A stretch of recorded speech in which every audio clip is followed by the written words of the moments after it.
कल हमने एक वीडियो बनाया था इग्निशन सिस्टम पे, जो कि हमारे एक व्यूअर्स ने देखा था और कमेंट किया था कि सर मुझे लाइटिंग सिस्टम पे और चार्जिंग सिस्टम पे एक वीडियो बना कर दीजिए। तो उनकी रिक्वायरमेंट पे मैं आज एक वीडियो बना रहा हूँ लाइटिंग एंड चार्जिंग सिस्टम पे, जो कि अगर आपको भी अगर कोई टॉपिक पे वीडियो चाहिए तो आप कमेंट कीजिए, मैं कोशिश करूँगा उसको उस टॉपिक पे वीडियो बनाने की। चलिए मैं उनकी रिक्वायरमेंट पे ये वीडियो स्टार्ट करता हूँ और बात करते हैं। आज का जो टॉपिक है चार्जिंग और लाइटिंग सिस्टम।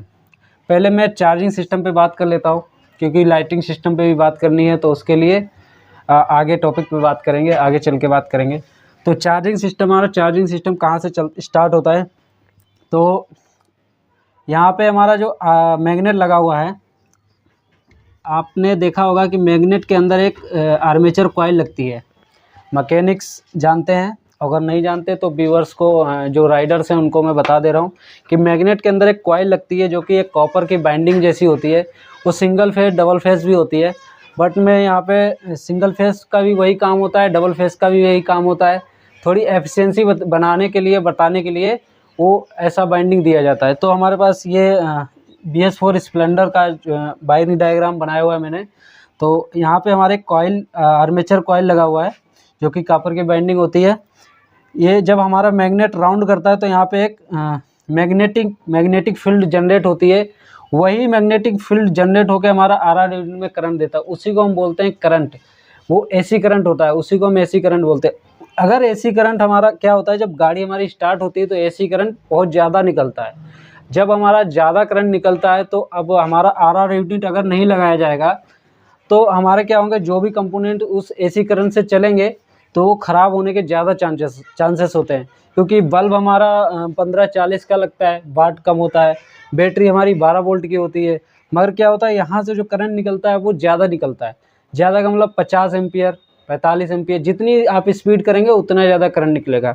तो क्या होता है, उस करंट को AC को DC में बदलने के लिए हमारे पास RR यूनिट लगाया जाता है, जिसे हम लैंग्वेज में बोलते हैं RR यूनिट।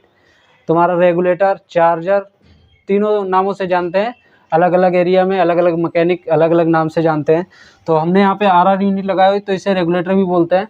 तो ये AC करंट को DC में बदलने के लिए RR यूनिट लगाया जाता है, और इसका ये भी काम होता है कि किसको कितना करंट देना है। वो ये तय करता है कि हमको बैटरी चार्जिंग के लिए कितना एम्पियर का वोल्ट देना है, लाइटिंग जलाने के लिए कितना एम्पियर का करंट देना है। तो वो सारा डिसाइड ये RR यूनिट करता है। तो ठीक है, हम स्टार्ट करते हैं। अब ये हमारा आर्मेचर कॉइल है। यहाँ पे एक ग्राउंड, अब मैंने कल बताया था कि जो भी इलेक्ट्रिक कंपोनेंट हैं उनको एक ग्राउंड की आवश्यकता होती है। तो यहाँ पे आर्मेचर कॉइल को भी एक ग्राउंड दिया गया है। और ये हमारा फेज, मतलब प्लस वाला वायर है, जो कि फेज होता है। वो जब हमारा मैग्नेट बनता है तो इस वायर से RR यूनिट में इनपुट करता है। ठीक है, किसी गाड़ी में वाइट कलर का होता है, किसी गाड़ी में ब्लू वाइट पट्टी होता है, और भी कलर कोड चेंज भी हो सकते हैं। बट मैं स्प्लेंडर का बात कर रहा हूँ, तो उसमें वाइट कलर का आर्मेचर से एक वायर निकलता है, जो कि डायरेक्ट RR यूनिट में जाता है। ये हमारा RR यूनिट में गया, और RR यूनिट में भी एक ग्राउंड होगा, क्योंकि मैंने कल भी बताया था जो भी इलेक्ट्रिक कंपोनेंट है उसको ग्राउंड चाहिए, और प्लस का फेज भी चाहिए, प्लस और माइनस दोनों चाहिए। तो प्लस हमारे लिए ये हो जाएगा, और माइनस इसके लिए ये ग्राउंड हो जाएगा। ठीक है, अब काम स्टार्ट होता है।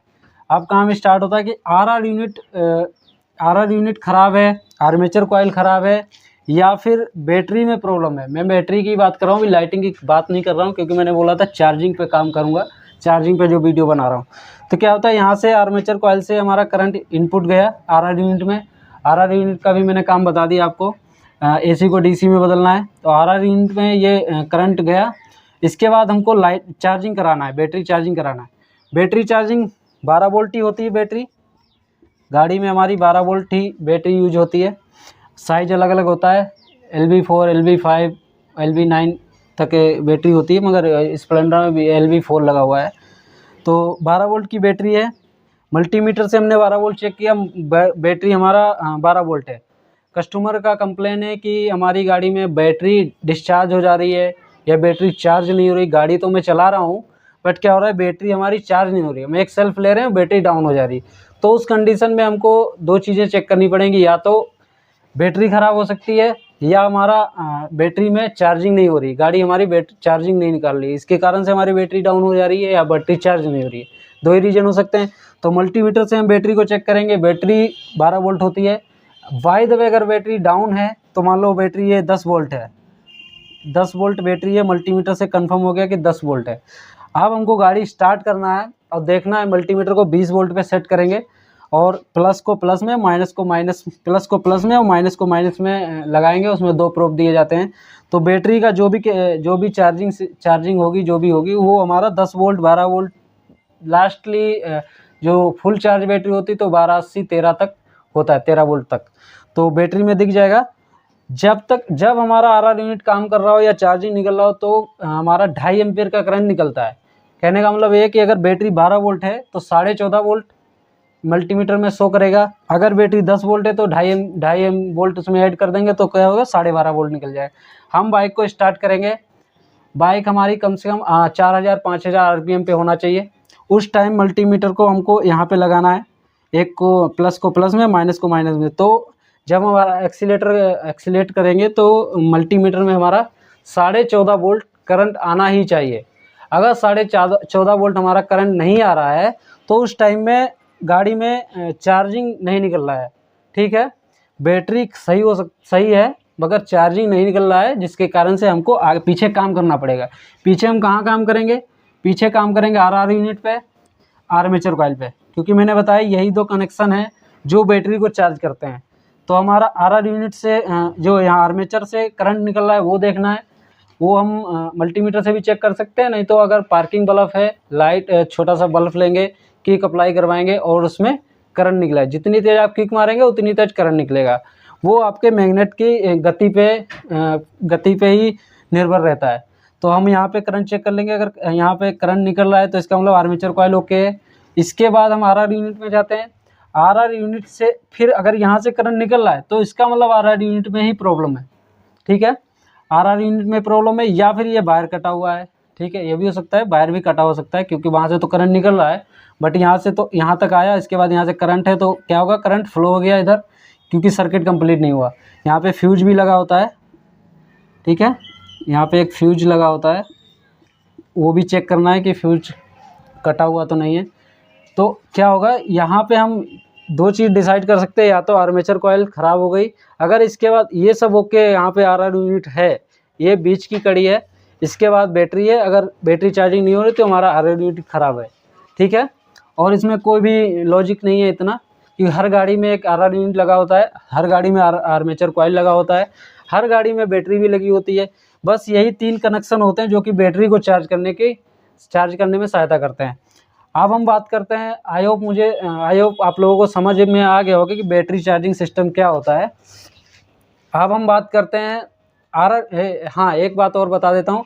आरआर यूनिट 2 प्रकार के होते हैं। एक जो गाड़ियाँ आजकल आती हैं, बड़ी गाड़ी है जो 150 सीसी के ऊपर है, जिसमें डीआरएल लगा होता है। लाइट हम चाबी ऑन करते ही लाइट ऑन हो जाती है, उसमें हमारा 12 वोल्ट की सप्लाई भी आती है। ठीक है, वो बड़ी गाड़ियों के लिए है, मगर मैं स्प्लेंडर में ऐसा नहीं है। ये आरआर यूनिट में 4 ही वायर होते हैं। जो गाड़ियाँ चाबी ऑन करने पे लाइट ऑन होती उनमें 12 वोल्ट सप्लाई होती, क्योंकि चाबी ऑन करने पे बैटरी लाइट जल रहा है, इसका मतलब 12 बैटरी से ही जल रहा है। पहले वो बैटरी से करंट जब जल जाती है लाइट, और जब गाड़ी हम स्टार्ट करते हैं तो उसी वायर से रिटर्न आने लगता है करंट, जो कि बैटरी को चार्ज करने में सहायता करता है। ठीक है, आई होप आप लोगों को ये बात समझ में आ गई होगी। अब हम बात करते हैं लाइटिंग सिस्टम पे। लाइटिंग सिस्टम में थोड़ा प्रॉब्लम आता है मैकेनिक को, क्योंकि उसमें यहाँ का करंट हेडलाइट तक ले जाना है, बीच में रिले भी लगा होता है।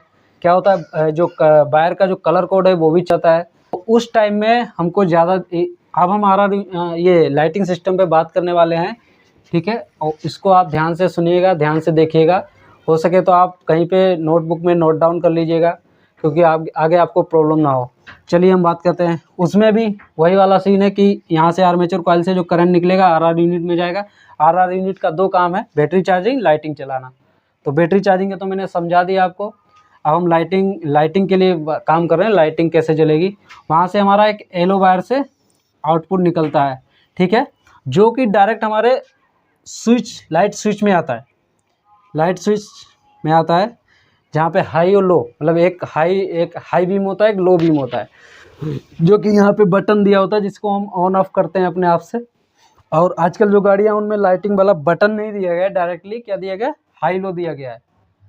तो यहाँ पे लाइट स्विच भी है, लाइट स्विच में डायरेक्ट जाता है वो, यहाँ से जो आउटपुट निकला है वो सीधा स्विच में जा गया, स्विच से ही हाई और लो में जाता है। क्योंकि यहाँ से जो करंट आएगा, अब इस करंट को फ्लो करवाना है ना, हमें कौन सा बल्ब जलाना है, मतलब हाई बीम जलाना है, लो बीम जलाना है, तो हाई और लो बीम में भी हमको वो इनपुट भेजना पड़ेगा। जब हम उसको हाई करते हैं तो क्या होता है, यहाँ से करंट हाई में चला जाता है, जब हम लो करते हैं तो ये करंट लो में चला जाता है। ठीक है, यहाँ से डायरेक्ट इनपुट आ गया जो कि RR यूनिट से लाइट स्विच में चला गया। लाइट स्विच से अब हमको क्या करना है, हमने देखा होगा कि मीटर, जब हम लाइट जलाते हैं तो मीटर में भी लाइट जलती है, सब लोगों ने ध्यान दिया होगा, जो गाड़ी चलाते हैं उन्होंने भी देखा है, जो मैकेनिक हैं वो भी जानते हैं। कई बार कंप्लेन आता है कि मीटर में लाइट नहीं जल रही है मगर बल्ब जल रहा है, तो उस टाइम में क्या होगा, ये जो वायर गया है ना, ये वायर कटा हो सकता है, ये वायर यहाँ से कटा हो सकता है मगर यहाँ से नहीं कटा हो सकता है। अगर यहाँ से कटेगा तो बल्ब भी नहीं जलेगा। देख रहे हैं यहाँ पे मैंने एक जॉइंट दिए गए हैं, 2 जॉइंट हैं हाई और लो के। अगर ये वायर यहाँ से कटा है तो बल्ब भी नहीं जलेगा। अगर वायर के आगे से कटा है तो मीटर में लाइट नहीं जलेगी। एक ये रीजन हो सकता है। दूसरा रीजन हो सकता है कि मीटर में अगर कोई लाइट जल रही है तो उसमें एक बल्ब भी तो लगा होगा, छोटा सा बल्ब, पार्किंग बल्ब बोलते हैं, तो वो बल्ब भी खराब हो सकता है।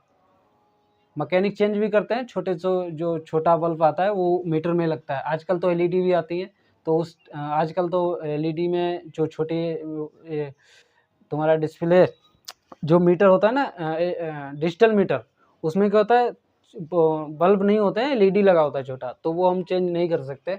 उसके लिए हमको पीसीबी खोलना पड़ता है, वो इलेक्ट्रिकल में चला जाता है। ठीक है, तो जो बल्ब है मैनुअली हम चेंज कर देते हैं, तो वो वाला प्रॉब्लम सॉर्ट आउट हो जाता है। अब हमारा बात, हम काम करते हैं हाई और लो।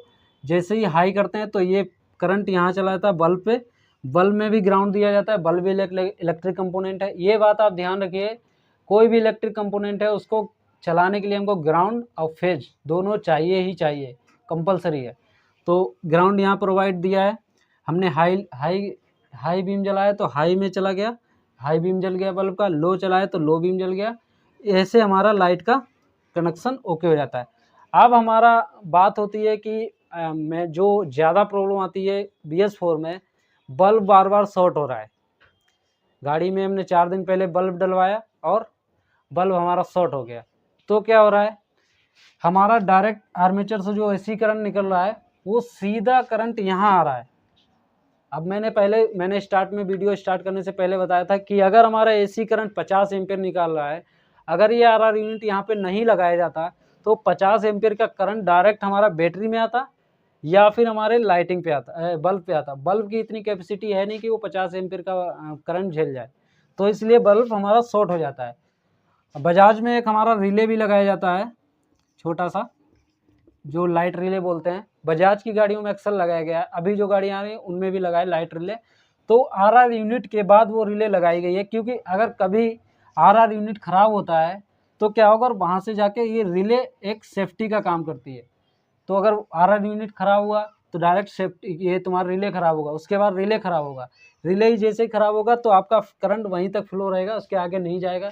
इसके क्योंकि गाड़ियों में DRL आ रहा है, वो महंगा आता है, तो DRL ख़राब होगा तो फिर ज़्यादा प्रॉब्लम हो जाएगी, कस्टमर को ज़्यादा बजट का थोड़ा इशू हो जाएगा। तो इसलिए कंपनी ने, अगर कोई कंपनी कोई चीज़ देती है तो उसकी सेफ्टी के लिए भी ध्यान देती है। तो सेफ्टी के लिए यहाँ पे रिले लगा दी गई है, क्योंकि अगर RR यूनिट ख़राब हो तो उसके बाद रिले ख़राब हो जाएगी, रिले ख़राब होते ही करंट का फ्लो रुक जाएगा, सर्किट कंप्लीट नहीं होगा, DRL ख़राब नहीं होगा।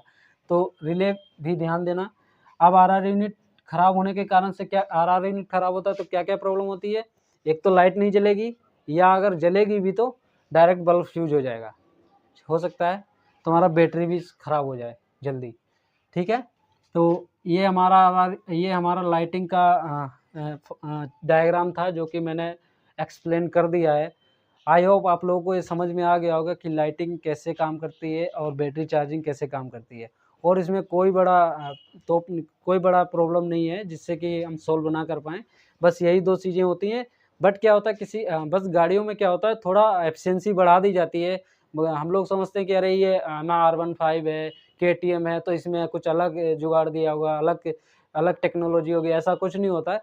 सब में टेक्नोलॉजी सेम है, बस क्या है एफिशिएंसी बढ़ा दी गई है, आरआर यूनिट थोड़ा हाई लेवल का लगा दिया है, आर्मेचर कॉइल कुछ हाई लेवल की लगा दी गई है बस, मगर working principle same to same होता है। इसमें कोई भी ऐसा कन्फ्यूजन नहीं रखना है कि ये गाड़ी आई है तो हम नहीं बना पाएंगे।